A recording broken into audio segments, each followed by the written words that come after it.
In 1965, 12 military personnel volunteered for Project SERPO, a classified exchange program with extraterrestrial beings from Zeta Reticuli. They were told they'd return. They never did. This is the declassified account of what really happened 39 light-years from Earth, reconstructed from recovered journals that shouldn't exist, written by people who stopped being human. The words are changing. Time doesn't work the same there. And they're still sending volunteers. Welcome to the Warborn Stories.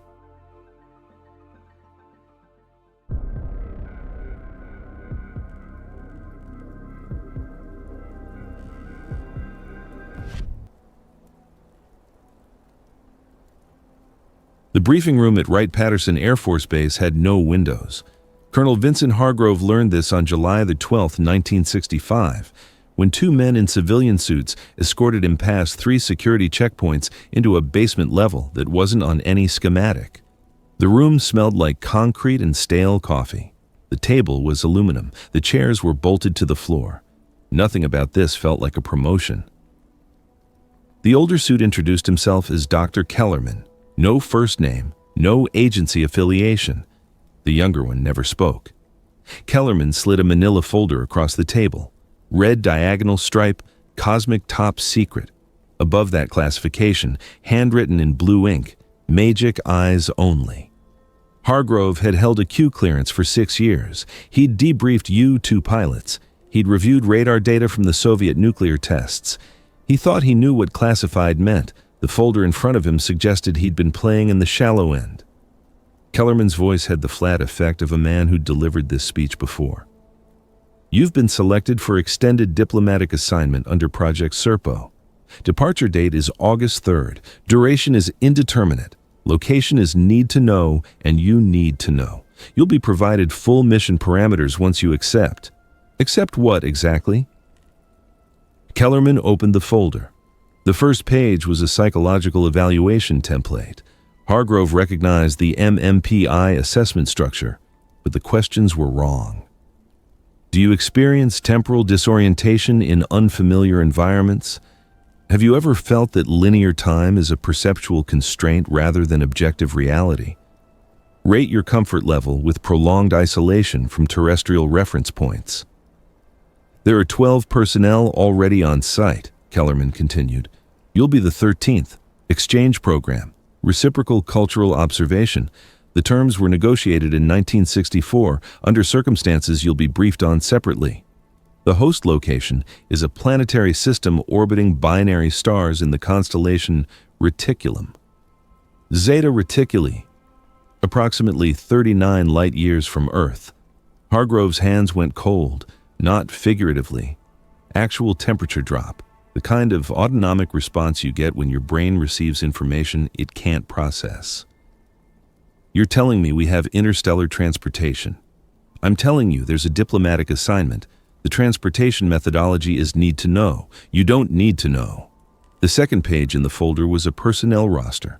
12 names, ranks, service branches, Army, Navy, Air Force, 2 civilians with scientific credentials. The last entry was dated November 1964. Dr. Eugene Carver, Astrophysics, MIT. Status, communication intermittent. What does communication intermittent mean?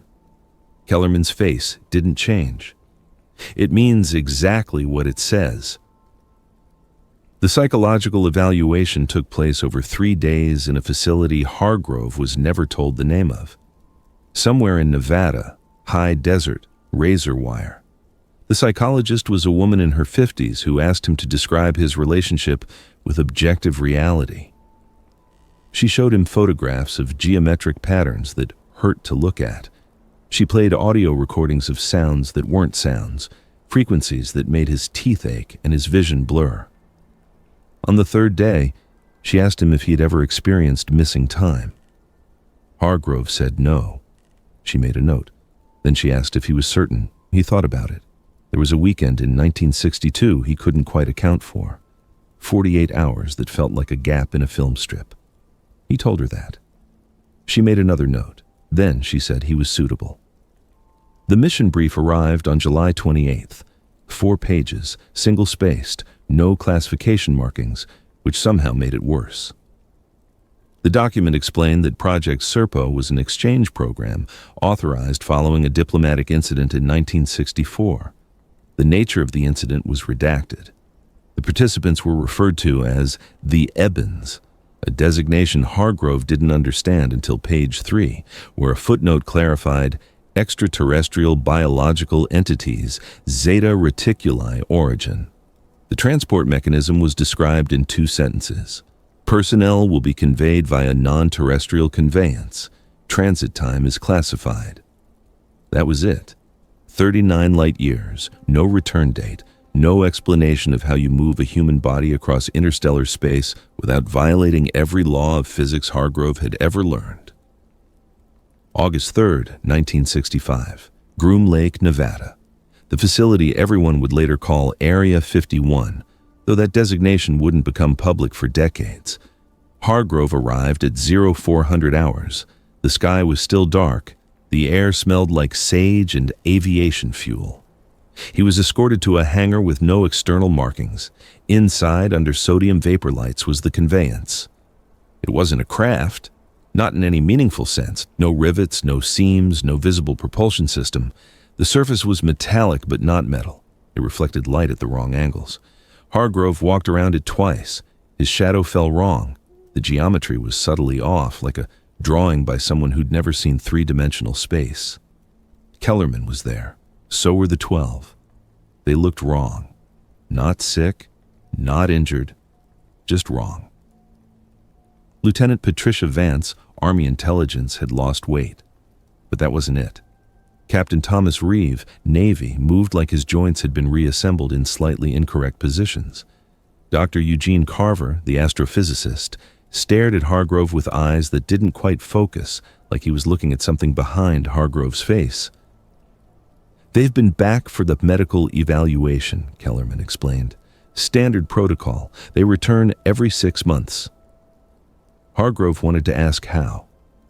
How do you return from 39 light years every 6 months? How is there a standard protocol for something that shouldn't be possible? But Carver spoke first. "Time doesn't work the same there." His voice was flat, affectless. "You'll understand when you arrive, or you won't. Most of us don't anymore." The interior of the conveyance had no seats, no controls, no visible instrumentation. The walls emitted a phosphorescent glow that didn't cast shadows. Hargrove stood in the center with the 12. Kellerman remained outside. The last thing Hargrove saw before the opening sealed, and he never saw it seal. It was just suddenly closed. It was Kellerman checking his watch. Then there was a sensation that wasn't movement, a feeling of being translated rather than transported. Hargrove's journal, the one he'd been issued with instructions to maintain detailed observational records, was in his hand. He didn't remember picking it up. He opened to the first page.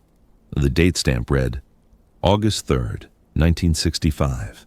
The pen felt heavier than it should. Entry 1. The ship has no seams. The walls are luminescent but cast no shadows. Vance is humming something. I don't recognize the melody. Carver is watching me. He knows I'm writing this. He says it won't matter. He says the words will change. The journey, if it was a journey, lasted no time at all and entirely too long. When the opening appeared again, and Hargrove never saw it open, it was just suddenly there. The light outside was wrong. Binary stars, 2 suns, 1 amber, 1 pale blue. The sky was violet at the edges, the ground was darker than basalt, and the Ebens were waiting. Entry 89. Time doesn't work the same here. I write the date, but I don't believe it. Carver has stopped writing. Vance speaks in sentence fragments. The Ebens communicate through touch. They touch your forehead, and you understand things you didn't want to know. I think I'm the only one still writing. Entry 247. Kellerman lied. This isn't an exchange program. We're not diplomats. We're specimens. The Ebens have been observing Earth for centuries. They don't need us to understand them. They needed us to understand what understanding costs. The others have stopped asking about return dates. I think they've forgotten what Earth looks like. I'm starting to forget why it matters. Entry 296, final entry, dated January 19th, 1966. The conveyance is leaving today. They're taking 6 of us back for medical evaluation.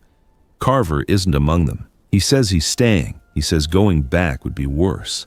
I don't know what that means. I'm writing this because I don't think I'll write again. The words are changing. I read my earlier entries and they say things I didn't write. The Ebbins touched my forehead yesterday. I saw Earth from their perspective. 40,000 years of observation. We're not special. We're convenient. I don't think the conveyance is going back to Nevada. I think... The entry ended there. The rest of the page was blank.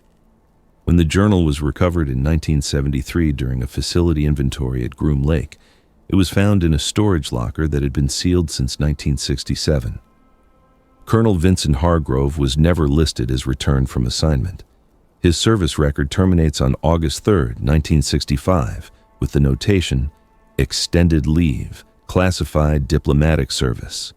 His family was told he died in a training accident. There was no body. There never is.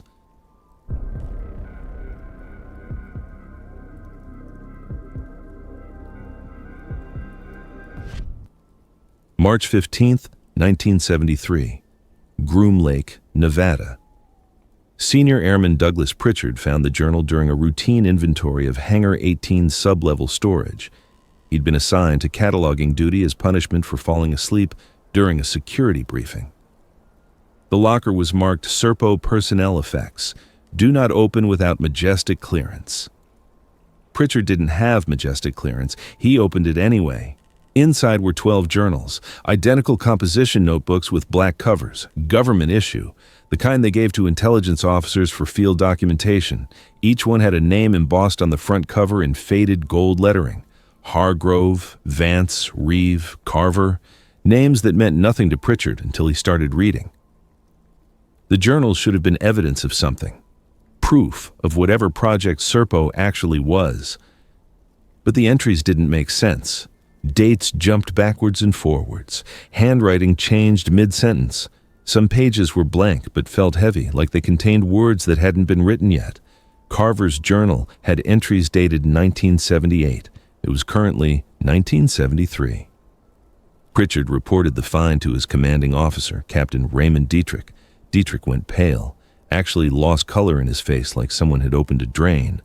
He made 2 phone calls from a secure line. 20 minutes later, 3 men in civilian suits arrived in an unmarked sedan. They didn't identify themselves. They took the journals. They took Pritchard's access badge. They told him he'd be receiving new orders by end of business day. Pritchard's new assignment was weather monitoring at Thule Air Base, Greenland, as far from Nevada as the Air Force could station him while keeping him technically in service. He spent 8 months tracking Arctic storms and trying not to think about the journals. Then, Dietrich showed up. The captain looked worse, thinner, eyes sunken. He'd aged a decade in 8 months. They met in the meteorology station after Pritchard's shift. Dietrich brought a bottle of bourbon and a folder. No classification markings this time either.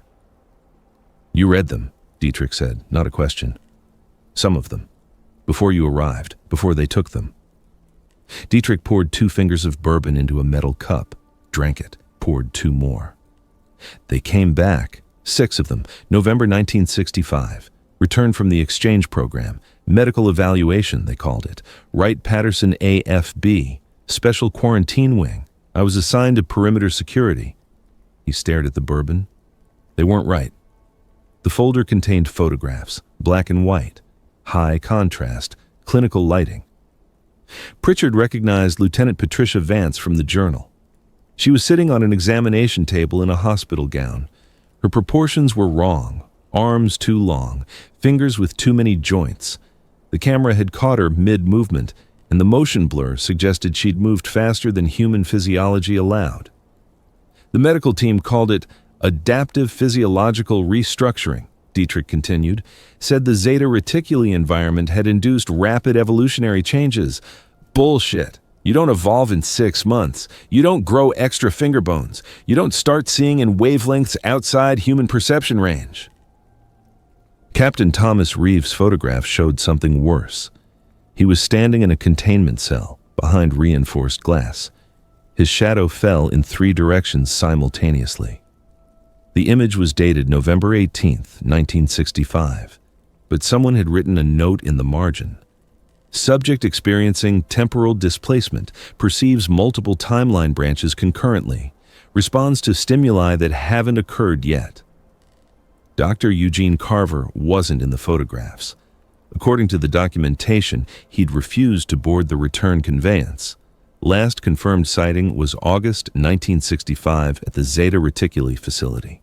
Status: presumed remaining on site. They kept the 6 in quarantine for 3 weeks, Dietrich said.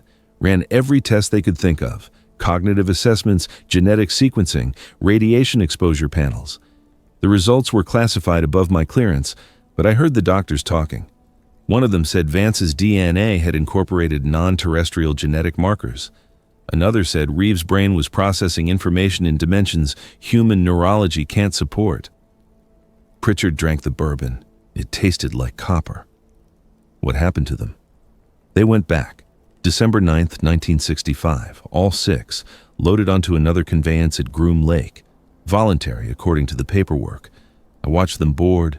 They moved like they were being pulled, like gravity worked different for them now. Vance looked at me before she went inside. She said, "We're not coming back again. Tell them we're not coming back." The last photograph in the folder showed the conveyance. Same seamless geometry Hargrove had described. But this image captured something the earlier documentation hadn't. There were symbols on the surface, not engraved, not painted. Emerging, appearing and disappearing like thoughts becoming visible. Dietrich pointed to one cluster of symbols near what might have been a door. This appeared the night before they left. The linguists tried to translate it. Closest approximation was permanent assignment, or maybe final integration. The Eben language doesn't distinguish between states of being and states of becoming. The file included one more document, a memorandum dated January 1966, from Majestic 12 to all personnel with SERPO clearance. Subject line: Protocol revision, exchange program status. The text was brief. Project SERPO exchange parameters have been revised following consultation with Eben diplomatic representatives. Original 12-person complement will remain on-site indefinitely. The concept of return does not translate to Zeta Reticuli temporal framework. Personnel are not detained. Personnel are integrated. Future exchange missions are suspended pending metaphysical risk assessment. Metaphysical risk assessment. Pritchard read that phrase 3 times. The Air Force didn't use words like metaphysical. They used words like operational and strategic and threat level. Metaphysical meant something had broken that they didn't have vocabulary for. Hargrove's journal said the words were changing, Pritchard said. That he'd read his earlier entries and they said things he didn't write. Dietrich nodded. They brought in a team from Fort Meade, remote viewing specialists, psychics, though they don't call them that. Had them try to establish contact with the SERPO personnel. The viewers came back with migraines and nosebleeds. One of them, Captain Linda Byrne, she wrote a report, said she'd made contact with something calling itself Patricia Vance. But it wasn't Patricia Vance anymore. It was Patricia Vance and something else. Hybridized consciousness. She said it was trying to explain something about time being a sensory organ humans haven't developed yet. Then her nose started bleeding and she lost consciousness for 6 hours. Why are you telling me this? Because they're planning another mission, SERPO 2. Authorization came through last month, 12 new personnel, departure scheduled for June 1973. And they want volunteers this time. No psych evals, no extensive briefing, just volunteers who've demonstrated openness to non-standard perceptual frameworks. Your name is on the candidate list. Pritchard felt that autonomic cold again, the temperature drop that comes with information the brain refuses. I read some journals. That makes me a candidate? You read them and you're still functional. Most people who see that material need psychiatric intervention. The words do something. Change something in how you process reality. You didn't break. That makes you valuable. Dietrich finished the bourbon. I'm not supposed to be here. I'm violating about 40 different security protocols by showing you this. But I was there when they came back in 1965. I saw what they'd become, and I've seen the latest reports from Zeta Reticuli." He pulled one more document from inside his jacket. Handwritten, recent. The penmanship was Hargrove's. Pritchard recognized it from the journal, but the date was March 1973. "This was recovered 2 days ago, found in a storage locker at Groom Lake. Same locker you opened. It wasn't there during the initial inventory. It wasn't there yesterday. It appeared." The note was brief. "We are still here. We have always been here. Time is not linear from this perspective. The Ebens are not captors. They are translators. They are teaching us to perceive what Earth cannot contain. You will send more. They always send more. Tell them the integration is irreversible. Tell them we don't want to be saved. We are becoming what humans will be in 40,000 years. The conveyance is already on its way. It arrives in June. Some of you will volunteer. You think it's choice. It's recognition. We called out and you heard us. That's why you're reading this. That's why you'll come. See you soon, Pritchard. We've been waiting." The paper was warm, body temperature. Like it had just been written. Pritchard's hands started shaking. How does he know my name? How does he know I'd be the one to find this? Dietrich stood up, put on his coat. Because from where they are, it already happened. They're not experiencing time the way we do. To them, you already volunteered. You already departed. You're already there. This conversation is just the part where you catch up to what's already true. He left the folder on the table, walked to the door, stopped. June 15th, Groom Lake. 0400 hours. You'll receive orders. You'll think you have a choice. Maybe you do. Maybe none of us do. He opened the door. Arctic wind howled in. Hargrove wrote that the Ebens have been observing Earth for 40,000 years. You know what they've been waiting for? For us to be ready to stop being human. I think some of us are ready. I think you're one of them. Pritchard sat alone in the meteorology station. Outside, the Arctic night was absolute. Inside, the note from Hargrove was still warm. He read it again. The words were changing. He was certain the first time he'd read it, it had said something different. The handwriting was shifting, becoming more angular, less human. He looked at the date on his watch. March 15th, 1973.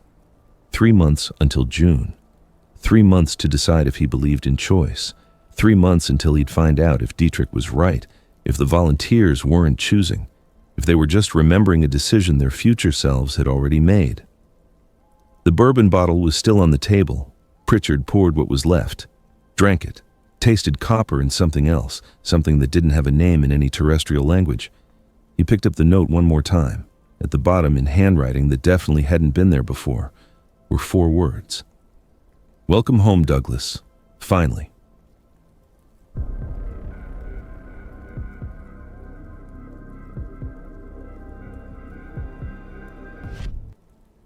June 15th, 1973. Groom Lake, Nevada. 0400 hours. Senior Airman Douglas Pritchard arrived at Hangar 18 with 11 other personnel he'd never met. They didn't introduce themselves, didn't make eye contact. They all had the same expression, not fear, not excitement, recognition, like they were attending a reunion for an event that hadn't happened yet. The briefing officer was a Colonel Pritchard didn't recognize. No name tag, no unit insignia. He spoke for exactly 4 minutes.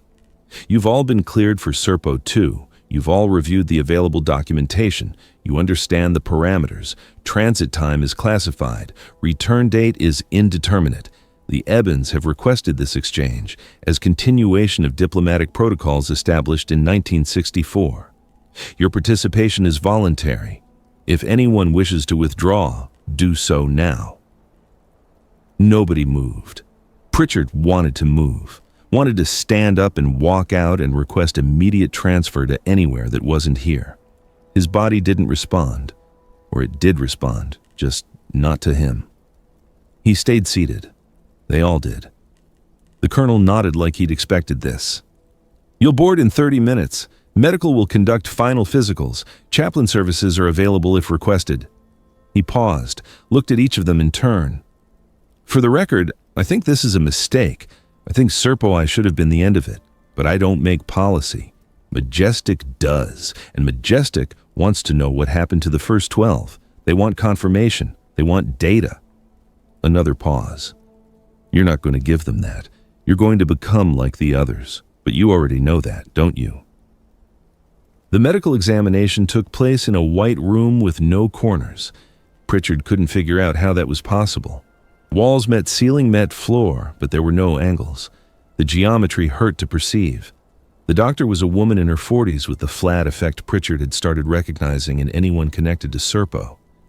She drew blood, took tissue samples, measured his pupil's response to light frequencies he couldn't see. "You've been exposed," she said while examining his eye.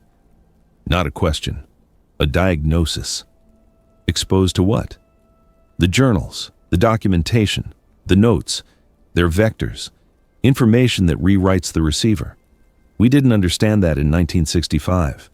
We thought it was just psychological trauma, PTSD from encountering non-human intelligence. But it's not trauma, it's infection or inoculation. Depends on your perspective.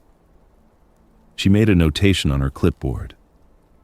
Your retinal structure is already changing. You're developing photoreceptors for wavelengths outside standard human range. That's why you're seeing the corners wrong. You're perceiving dimensions the room doesn't have yet. Pritchard felt cold again. How long? Since exposure? 3 months. Since it started? Probably the moment you opened that locker. The journals knew you'd open them. The Ebens knew. Time doesn't work linear from their perspective. They've been preparing you since before you were born. Your entire life has been a countdown to 0400 hours, June 15th, 1973. She put down the clipboard. I was part of the medical team in 1965. I examined Patricia Vance when she came back. She told me something. Said, "You'll understand in 8 years. You're coming too." I thought she was delusional. But here I am, boarding in 20 minutes. Turns out she was right about the timeline. She was one of the 12. Pritchard hadn't recognized her. Dr. Helen Stroud. Her name had been on the candidate list. She'd volunteered, or remembered volunteering, or was about to volunteer in a past that hadn't happened yet. The grammar didn't work anymore. The conveyance was larger this time, or the same size, but containing more interior space than its exterior dimensions allowed. Pritchard walked through the opening, and the distance between entrance and interior was wrong. He took 3 steps and crossed 30 feet. The walls were luminescent, cast no shadows. He'd read that in Hargrove's journal, but reading it and experiencing it were different. Reading it had prepared him for nothing. The other 11 were already inside, standing in a circle, not by instruction, by instinct. Pritchard joined the circle and felt the geometry complete. 12 points, 12 personnel, the same number as SERPO-I. That wasn't coincidence. The Ebens thought in base 12. Their mathematics were duodecimal. 12 was completion. 12 was integration. Dr. Stroud was across from him. She was humming. The same melody Hargrove had mentioned Vance humming. Pritchard didn't recognize it, but his body did. His heart rate synchronized to the rhythm. His breathing matched the intervals. Music that was also instruction. The conveyance was teaching them how to exist inside it. Then the opening sealed. Pritchard never saw it close. It was just suddenly closed. And then there was that sensation, translation, not movement through space, but redefinition of what space meant. His journal appeared in his hand. Government issue, black cover, his name embossed in gold. He didn't remember bringing it, didn't remember being issued it. But there it was. Entry 1. The conveyance is teaching us. I understand now why Hargrove kept writing. The act of documentation creates continuity. Without it, we'd just be the present moment. No past, no future. Just eternal now. The writing anchors us. For a while. The others were writing too. 12 journals. 12 people becoming documentation. Pritchard looked at Dr. Stroud. She looked back. Her eyes were changing color, not the iris, the sclera, going from white to pale violet. She smiled. "It doesn't hurt," she said. "That's the surprising part. You'd think transformation would hurt. But it's relief, like taking off a costume you didn't know you were wearing." Time stopped meaning anything on the third day, or the third hour, or the third year. Pritchard's watch still functioned, but the numbers didn't correspond to duration. He'd look down and it would read 0430, look again immediately and it would read 1600, then 0200, then 1973. The year displayed where the hour should be. The conveyance didn't travel through time. It traveled as time. They were inside duration itself. Entry 47. Stroud explained it better than I can. She said we experience time as a river, forward flow, linear. But that's perception, not reality. Time is an ocean. All moments exist simultaneously. Past and future are directions, not destinations. The ebbins don't move through time. They move across it, sideways. That's why they knew we'd come. From their perspective, we're already there. We've always been there. The conveyance opened. Pritchard never saw it open. It was just suddenly open, and there was Zeta Reticuli, binary stars, amber and pale blue. The sky was violet at the edges, fading to deep purple at the zenith. The ground was darker than basalt. Crystalline structures rose in the distance, not buildings, organisms, architecture that grew. And the ebbins were waiting. They stood in a semicircle, 12 of them. Bilateral symmetry, but wrong. Proportions that human eyes couldn't quite process. Heights that seemed to change depending on viewing angle. They wore no clothing but weren't naked. Their skin was technology, biotechnological integration at the cellular level. But behind the ebbins, Pritchard saw the others. The SERPO I personnel. 12 figures that had been human, were still human, were also something else now. Hargrove stood at the center. He looked like his photographs, but also didn't. Taller. Proportions shifted. His eyes were the color of the violet sky. When he moved, afterimages trailed behind him, multiple temporal positions occupying the same space. Hargrove smiled. "Welcome home, Douglas. Finally." The same words from the note, but hearing them spoken was different. His voice had harmonics, layers of sound that human vocal cords couldn't produce. "I wrote you that note in March. You're reading this in June. But from here, it's the same moment. The note and the arrival. All of it simultaneous. That's what you're going to learn. How to be simultaneous." Patricia Vance stepped forward. Her fingers had too many joints. Her shadow fell in directions that didn't correspond to the binary stars' positions. "We're not prisoners. We've integrated. Our biology is hybridized. We breathe the atmosphere here. If we went back to Earth, we'd suffocate. We'd experience time linearly again, and it would be like going blind." Dr. Eugene Carver approached Pritchard. 8 years on Zeta Reticuli. He didn't look human anymore. His skin had that biotechnological quality. His eyes were solid black. "You're going to keep a journal. You'll write entries, date them. It won't work.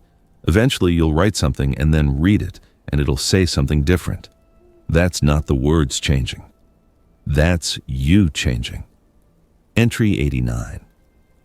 Time doesn't work the same here. I'm writing this entry and I've already written it and I'm about to write it. Past tense and present tense and future tense are all grammatical lies. There's only the eternal now. Entry 212. I saw Earth today. The ebbins fold space and observed directly. I saw Groom Lake. Saw Colonel Dietrich briefing 12 new volunteers. SERPO 3. Departure date 1979. I recognized Lieutenant Michael Chen. He'll read my journal before he comes. He's reading it now, all the same moment. Pritchard's hands were changing, skin shimmering pale violet, fingers lengthening, more joints forming. He flexed his hand and it moved in ways human anatomy didn't allow. It didn't hurt. It was relief. Hargrove pointed at the binary stars. Those stars will burn out in 4 billion years. The ebbins will still be here. They've transcended stellar lifespans, and now we're learning too. We're becoming what humans will be in 40,000 years. Something's coming. The ebbins are preparing Earth. The exchange program is preparation. We're the bridge. Entry 947. I don't remember linear time. I've been here for 6 months and 60 years simultaneously. Hargrove says the next group arrives tomorrow and 30 years ago. One of them will be important. We'll figure something out even the Ebens haven't understood. Something about consciousness existing outside temporal frameworks entirely. We've been waiting. We've always been waiting. Dr. Stroud took his hand. Too many joints. They fit together perfectly. Hargrove addressed all 24. In 6 years, SERPO 3 arrives. We'll be here. We're always here. Someone on Earth will find these journals. They'll think they're choosing whether to believe. But belief is recognition. The Ebens knew you'd come before you were born. They've been preparing this moment for geological epochs. The binary stars pulsed. Colors human retinas couldn't process until restructured. Pritchard saw them perfectly. The conveyance was leaving, empty, returning to Groom Lake, where it had never left. Patricia Vance stood at the crystalline structures. Her form flickered between human and post-human.